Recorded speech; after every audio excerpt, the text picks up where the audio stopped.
perspective. Alors je vais réexpliquer un tout petit peu les bases pour commencer, et ensuite, comme on fait d'habitude avec les personnages, je montrerai 2-3 exemples avec des photos que j'ai ici dans mon classeur. Ceux que ça intéresse, vous êtes toujours bienvenus pour les regarder. Comme toujours, Mickaël, doucement. Comme toujours, il y a du matériel de base ici. Je vous invite à vous servir si vous n'avez pas encore. Donc on commence avec du croquis. Alors je réexplique juste la base pour ceux qui souffrent encore un petit peu au niveau de la perspective. En gros, on a plusieurs possibilités avec plusieurs points de fuite, en gros. Moins il y en a, plus c'est facile en général. Donc, je vous remontre vraiment la base. L'idée, c'est que le point le plus éloigné qu'on peut voir, en fait, c'est l'horizon, la ligne d'horizon.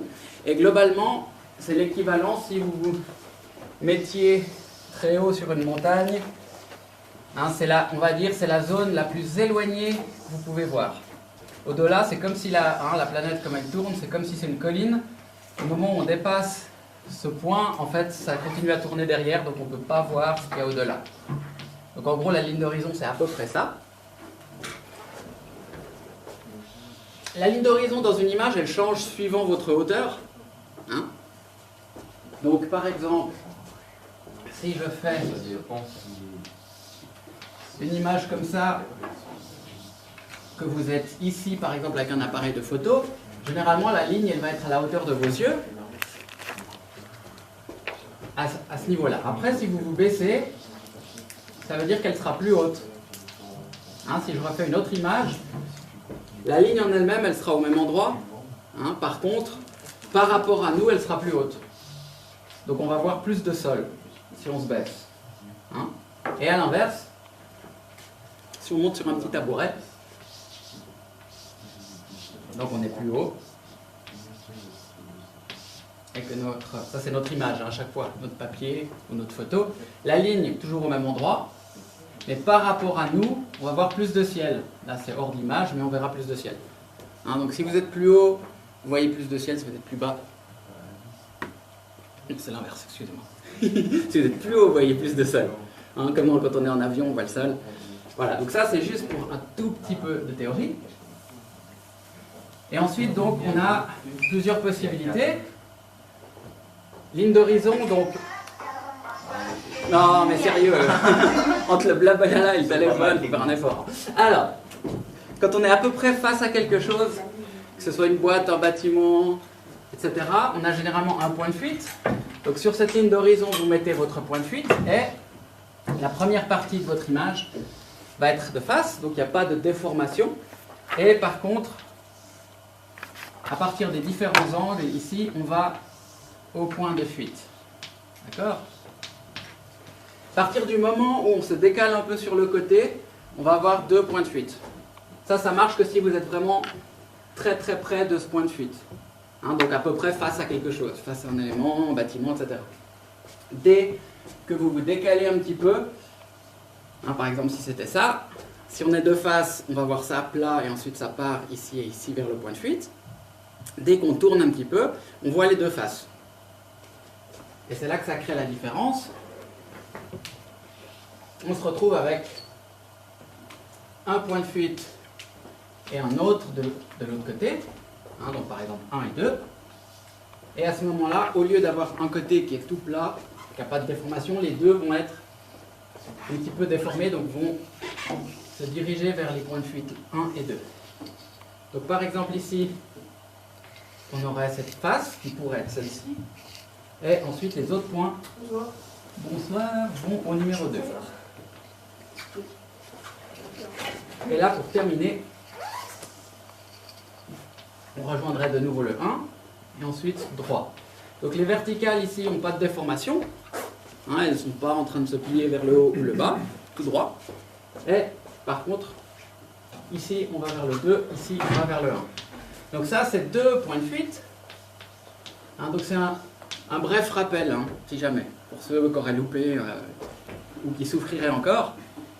Donc 2 points de fuite, ça veut dire qu'on voit 2 faces. Et maintenant on peut avoir 3 points de fuite quand on est très haut ou quand on est très bas. Donc si vous êtes en haut d'un immeuble, on va voir les toits en plus des différents immeubles.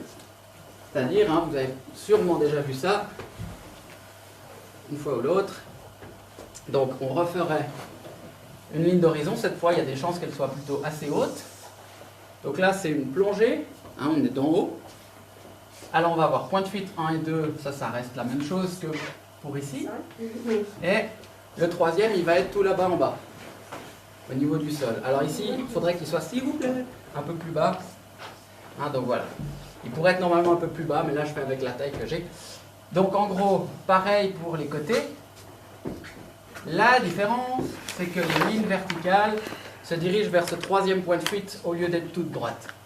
Voilà. Donc c'est exactement la même chose, sauf qu'on a en plus ici des verticales qui se rejoignent à un troisième point de fuite.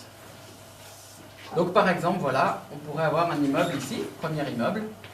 Donc on voit le toit, et puis en plus, ces lignes ici qui sont normalement parallèles, hein, physiquement elles le sont, mais on les voit, qui se rejoignent un peu vers le bas, et ainsi de suite. Hein. Si on avait d'autres blocs, d'autres bâtiments, on va vers le bas ici. Est-ce que ça, il y a quelqu'un qui a une question par rapport à cette vue-là? Non. Bonsoir. Ça a l'air d'aller? Faut y aller, hein, comme d'hab, si vous avez des questions. Ok, bon. Et dans l'autre sens, pareil, 3 points de fuite, mais cette fois, au lieu d'être en haut, on est tout en bas. Ça, c'est parfait quand vous avez un géant hein, qui est en train d'arriver, on le voit d'en bas, comme ça, il a l'air très fort, etc. Et vous, vous êtes tout petit dans votre image. Alors, par exemple, je vais effacer un petit peu ici pour retrouver un peu de place. Cette fois, on a notre ligne d'horizon très basse. Voilà, point de fuite 1 et 2, toujours pareil. Et puis, au lieu de l'avoir ici tout en bas, on l'a tout en haut. Alors, je vais carrément enlever, parce que là, j'y arrive pas. Voilà. Voilà, point de fuite 3. Donc, ici, même principe, on se retrouve avec les lignes pour le côté. Il peut y en avoir plein, hein, ça c'est pas important. Pareil, point de fuite vers le 2.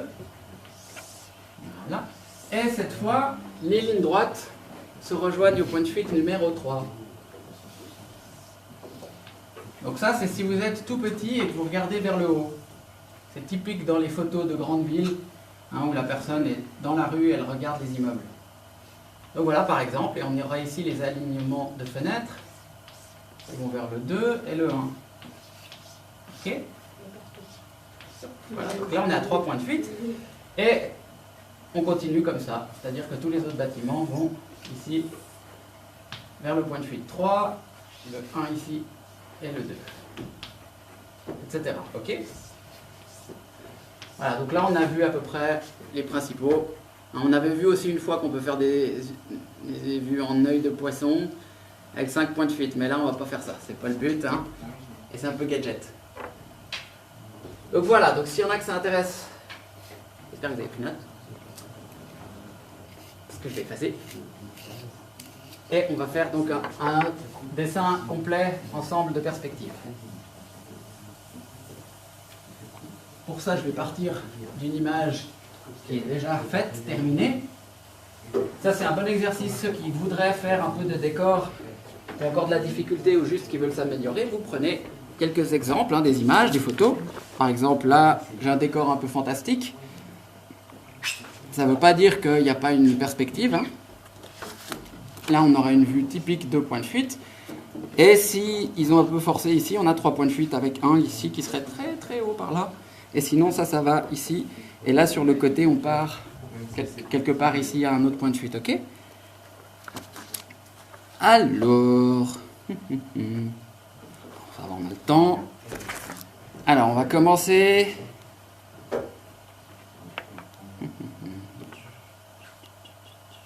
Allez, vue à un point de fuite, à peu près. Ok, donc c'est genre champ de bataille détruit. Hein, on a des... Alors, il ne faut pas s'occuper des petits cailloux, des petits machins, sinon on se dit, ah mon Dieu, il y a trop de détails. Oui. Le type en noir, il fait quoi? Honnêtement, aucune idée. Ça, je pense qu'en fait, ils ont juste mis une silhouette pour donner l'échelle. Pour dire, bah voilà, par rapport à un être humain, le décor, il fait cette taille. Hein, sinon, ça pourrait être des marches d'escalier. Hein, rien nous dit quelle est la taille. Voilà, donc c'est pour situer l'échelle humaine. Ok, donc on est parti. Alors, papier dans ce sens-là, horizontal, puisque l'image est horizontale. Première chose, on essaye de trouver notre point de fuite. Je vous avais déjà expliqué ça. Hein, vous prenez soit deux crayons, soit deux règles, et vous cherchez deux lignes qui se croisent, qui sont censées se rejoindre, qui en réalité sont parallèles. Donc par exemple, ici j'ai mon bord là, d'un mur, et puis j'ai ici l'autre. Même s'il est un peu tordu, c'est pas grave. Et quand ils se rejoignent, ici, ça nous donne notre point de fuite. D'accord ? Où vont se rejoindre les lignes, et ça nous donne aussi la ligne d'horizon, puisque le point de fuite, attention, est à la hauteur de la ligne d'horizon. On est parti sur une nouvelle feuille horizontale. Tout le tableau, c'est ma feuille, ok? Comme ça, on se motive. Alors, c'est assez simple, le point de fuite, il est par là. Hein, donc ça, c'est les bords de votre feuille, donc on est un peu au-dessus du milieu. Et puis, on est à peu près au milieu en largeur. D'accord? Le plus simple, c'est, je vous avais déjà montré ça quelques fois, c'est de faire simplement quelques lignes à l'avance. Là, vous pouvez faire à la règle, hein, vraiment, n'hésitez pas. C'est vers le milieu, là, qu'on doit mettre le point? Est-ce que tu as écouté ce que j'ai dit jusqu'à maintenant? Oui, non? C'est vers le bas, je crois. Ça, c'est le point de fuite, ok? Oui, mais où le point de fuite? Donc, tous les traits vont au point de fuite. On le met au milieu de la page. C'est à peu près ça, oui. C'est bien, hein, voilà. C'est à peu près au milieu. Alors, c'est au milieu dans ce sens-là. Hein, donc, ça et ça, c'est pareil. Et là, c'est un tout petit peu plus court. Et là, c'est un petit peu plus grand. Comme ça. Exactement. Ouais, c'est bon comme ça. Et ensuite, je tire juste quelques traits. Ceux qui ont une règle, vous pouvez y aller. La ligne d'horizon, donc, elle est, comme son nom l'indique, horizontale. Là, ça n'a pas d'importance. C'est juste pour, après, pouvoir dessiner relax à la main. On n'a plus besoin de s'occuper ensuite du point de fuite. Voilà. Donc on fait juste un petit trait comme ça. Vous pouvez juste, vous n'avez pas besoin d'en faire autant. Hein. Vous tirez juste quelques lignes depuis le centre. Et ensuite, comme ça, on peut dessiner main levée. C'est plus agréable. Ok? Donc, je vous laisse quelques instants pour faire ça. Et quand ça c'est fait, on va dessiner donc à la main. En s'accrochant en quelque sorte sur ces lignes. Hein. Donc par exemple ici, j'ai un reste de marche qui part comme ça. Alors. Je pars ici sur cette ligne. Maintenant, les lignes verticales sont droites. Il n'y a pas de déformation. Là, on est à un point de fuite. On essaye aussi de donner l'impression ici, par exemple, entre cet espace et cet espace-là. En réalité, c'est le même, mais plus on s'approche du point de fuite, plus les espaces diminuent. Donc pour l'instant, je le fais à l'œil, si j'ose dire. Je ne calcule pas. Mais sachez qu'avec les diagonales, on trouve facilement le milieu. Une forme. Voilà. Alors là, j'ai deux premiers petits piliers. Ici et ici. Et ensuite, je vais ici à l'horizontale.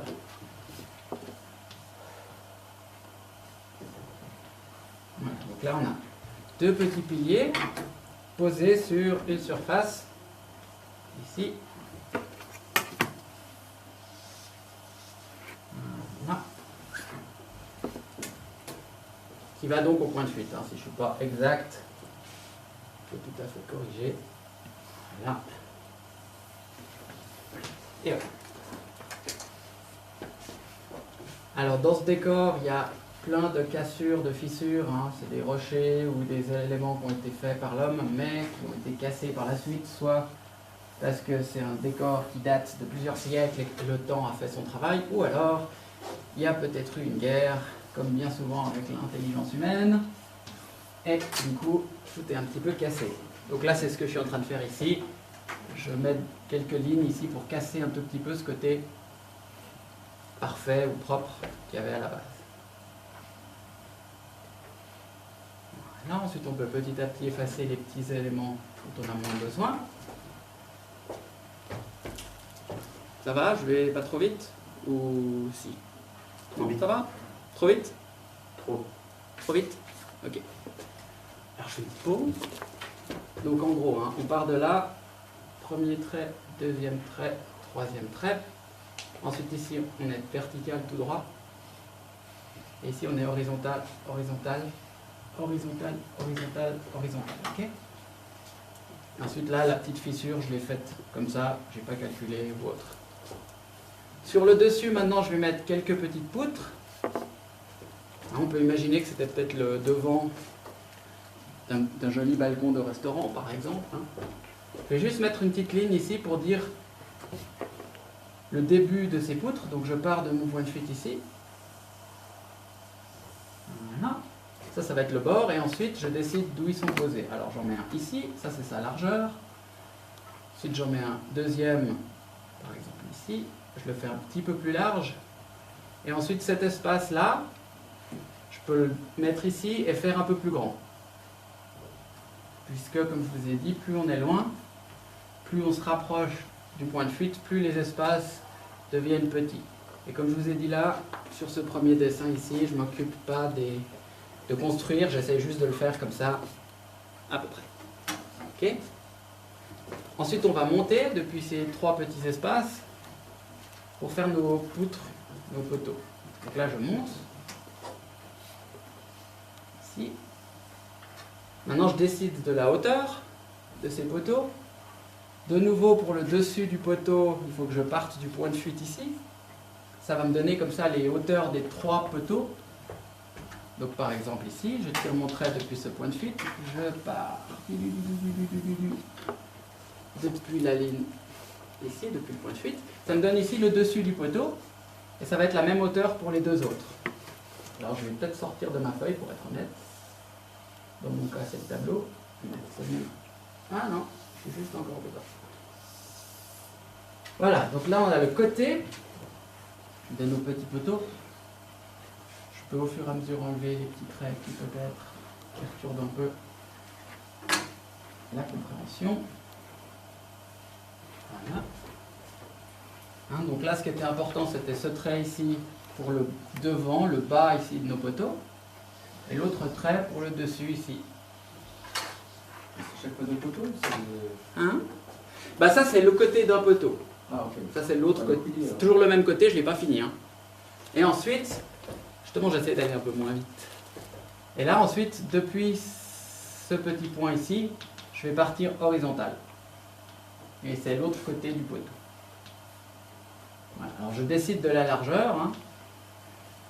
Et ensuite je descends de nouveau tout droit. Jusqu'au niveau du sol ici où je suis aussi horizontal. Et ça nous fait là un premier poteau qui est fini. Donc faites au mieux. Pour qui la perspective c'est un peu difficile. Pareil pour le suivant. Donc depuis ce point-là horizontal et depuis ce point-là en bas au sol horizontal. Et ensuite je rejoins les deux avec une ligne verticale toute droite. Hop. Et je fais pareil avec le dernier, sachant que ici mon trait il est hors de la feuille, si jamais, et que ici aussi je suis horizontal. Voilà. Et ensuite on monte. Tout droit. Voilà, donc là on a nos 3 poteaux. On peut maintenant effacer ça pour ne pas être trop dérangé. Les traits de construction, une fois qu'on les a utilisés, on peut les effacer, parce que sinon on a l'impression que nos volumes ils sont transparents, c'est un peu dérangeant quand on n'a pas l'habitude. Voilà, donc là on a déjà un élément sympa, à part ça en termes de dessin, visuellement. Mais si vous regardez, on est vraiment à base de blocs, de gros rectangles, c'est tout. Donc on ne fait pas des formes extrêmement complexes, pourtant on arrive à quelque chose déjà de visuellement assez chouette.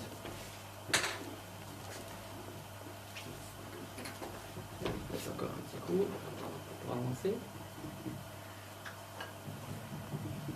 Donc on est à un point de fuite ici.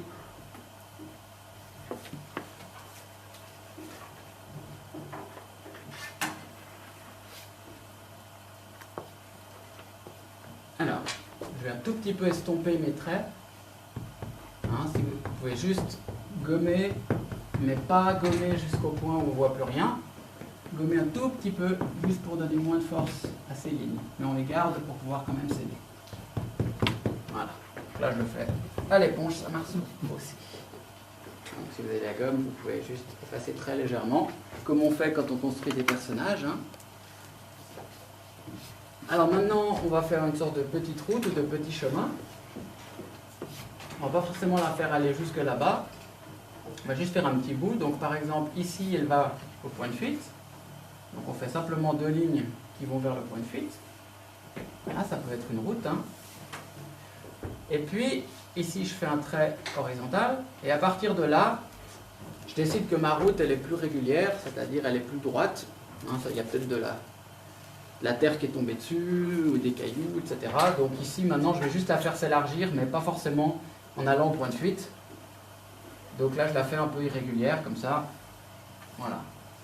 Je m'occupe moins, là, je ne vais pas construire, hein, je la fais un peu qui s'élargit comme ça. Et là-bas, elle tourne.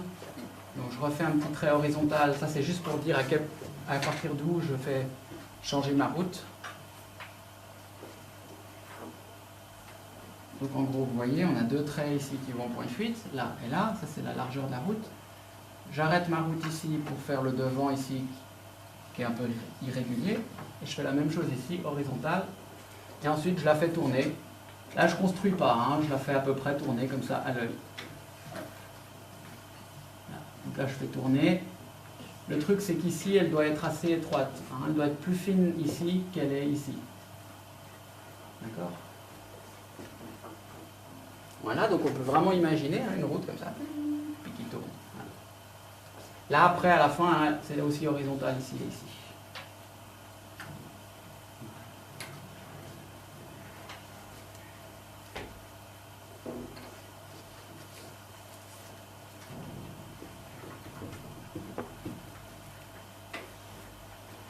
Et pour finir, ici, on va faire un bâtiment de ce côté. Alors, tout comme pour les personnages, on commence toujours par un gros volume et ensuite on creuse dedans, on détaille un peu plus. Donc d'abord, gros bloc, hein, ou boîte à chaussures, comme j'appelle des fois. Vertical ici. Je décide du bas de mon bâtiment. Donc voilà, par exemple ici, il va au point de fuite, là-bas. Ensuite, je décide jusqu'où il va, mon bâtiment. Hein. Plus vous êtes loin, plus les distances sont grandes. Ah, j'ai une question. Donc plus vous êtes proche du point de fuite ici, plus on est grand. Donc par exemple, cette distance-là à là, je sais pas, elle fait peut-être 100 mètres.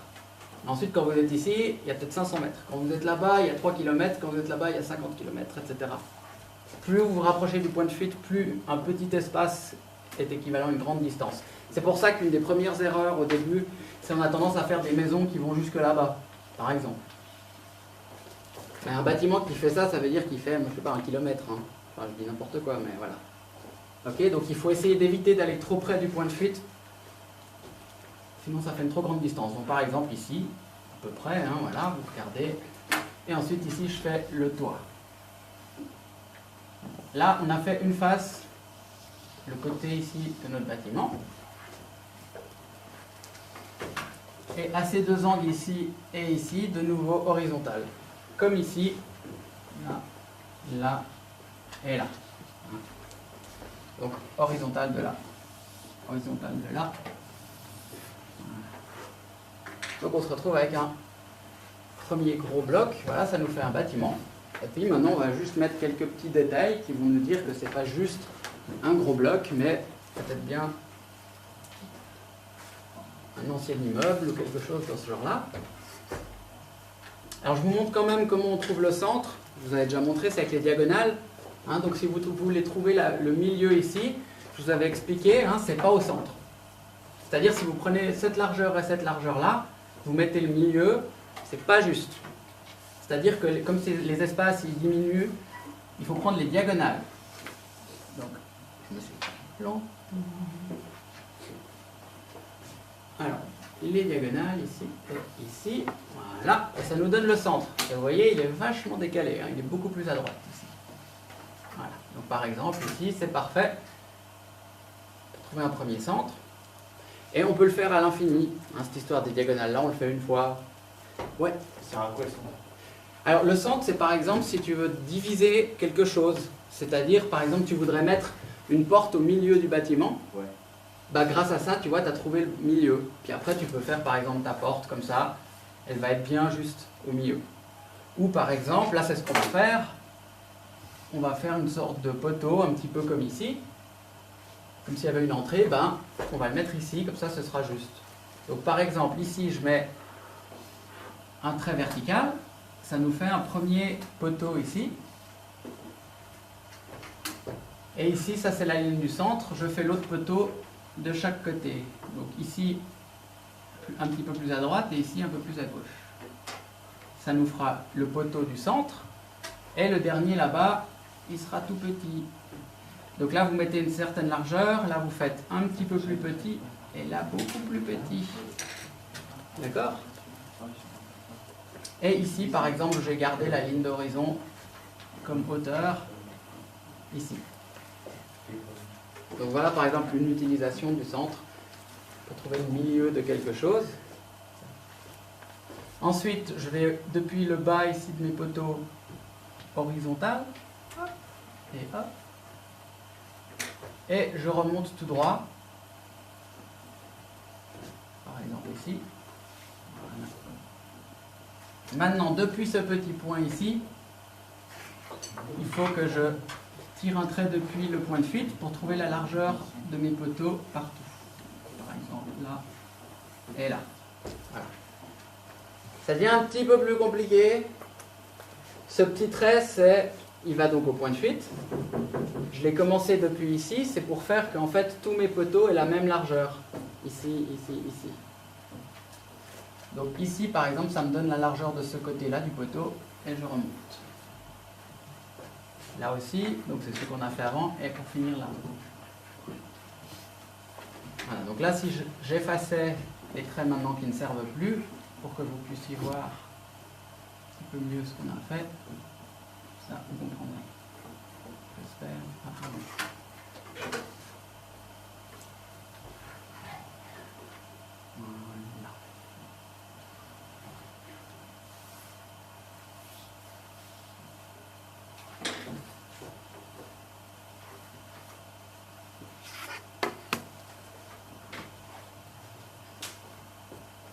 Voilà, et on va finir avec quelques petites fenêtres quand même.